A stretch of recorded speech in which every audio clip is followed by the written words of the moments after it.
Alhamdulillah pada 16 Februari 2026, amanah dari Casual Golfer, Beni Kasyadi, dan Mapala Universitas Indonesia telah resmi kami serah terimakan untuk saudara-saudara kita di Aceh Utara. Di Masjid Pucuk Alu, kini jamaah bisa beribadah dengan lebih nyaman.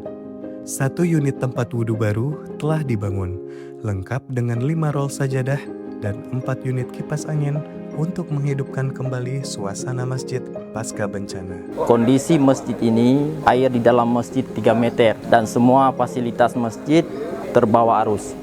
Bergeser ke desa Alupapen, air bersih yang menjadi impian warga kini terwujud.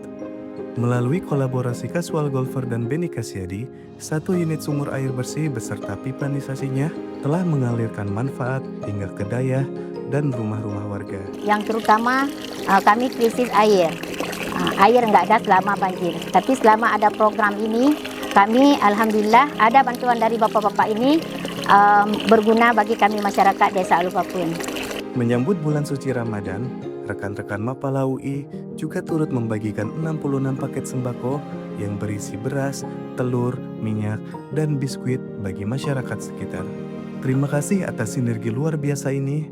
Semoga setiap tetes air yang mengalir dan setiap paket yang diterima menjadi amal jariah yang tak terputus bagi para donatur.